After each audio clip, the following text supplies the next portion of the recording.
The fans cannot agree on anything this morning, and honestly, I find that more interesting than the result itself. Half the fan base thinks Madrid got away with murder last night, and the other half is already booking flights to Munich. Madre mia, that is exactly it. One fan summed it up perfectly. He called it a gift-wrapped loss. Like, we lost, but we're somehow still alive and people don't know whether to be furious or relieved. The mood in the comments is genuinely fascinating. You've got people writing things like, and I'm translating here, Bayern at half machine, implying Madrid actually caught them on an off night, which is either brilliant optimism or complete delusion. I think it's a little of both, Tio, and that's what makes it beautiful. Because look, one goal away from aggregate level, Mbappé scored, Trent assisted, there are threads to pull. But then you read the stats. 11 corners for Bayern, more passes. Madrid were chasing that game.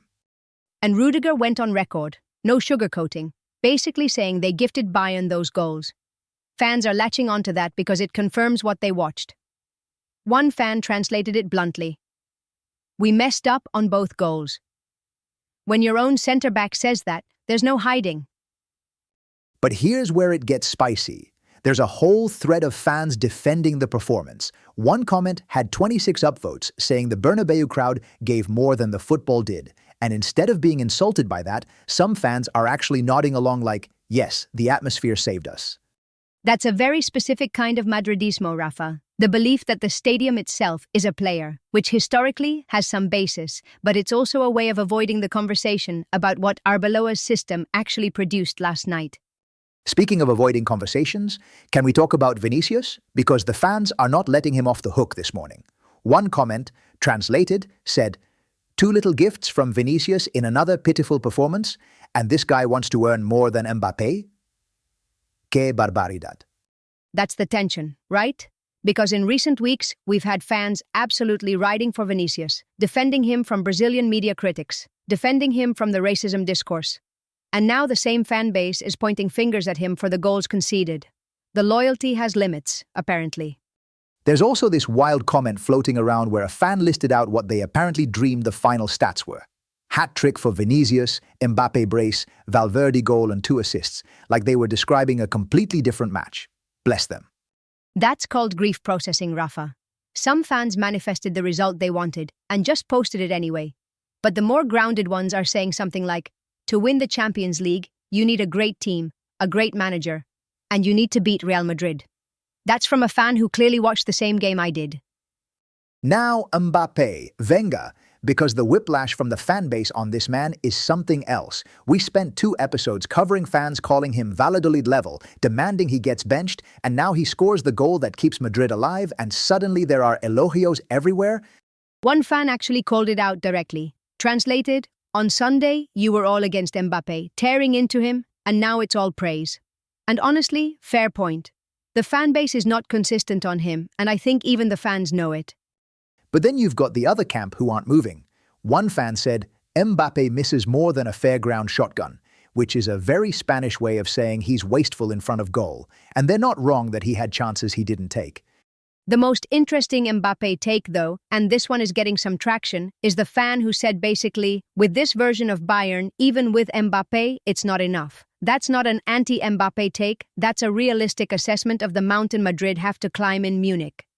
And the mountain is enormous. Marca is quoting people giving Bayern an 80-20 advantage, 80% favorites. And you know what? The fan reaction to that is not despair. It's almost like challenge accepted. This fan base has a very unhealthy relationship with being the underdog. Unhealthy or finely tuned instinct. 15 Champions Leagues, Rafa. One fan actually brought that up in a slightly different context, defending against critics by saying they just live off saying we have 15 Champions Leagues. But the subtext is, we've been here before, we know how to do this. There's also a Manuel Neuer subplot that is absolutely sending the fans. The man made 9 saves out of 10 shots on target, gets a yellow card for time wasting, and Bayern nominate him man of the match. One fan, Ibai Llanos actually, is out there predicting Bayern get eliminated by a player nobody knows yet. Classic. The Neuer thing is genuinely funny, though. Madrid fans have spent 2 days joking about a 40-year-old goalkeeper being the story of the night at the Bernabéu. That's either a tribute to Neuer's longevity or a damning indictment of Madrid's finishing, and fans are arguing both simultaneously. Meanwhile, in the middle of all this Champions League chaos, there's a La Liga match against Girona on Thursday, and the fan sentiment on that is basically silence, complete indifference.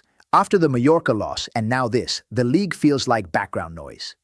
Which is exactly where we were heading, honestly.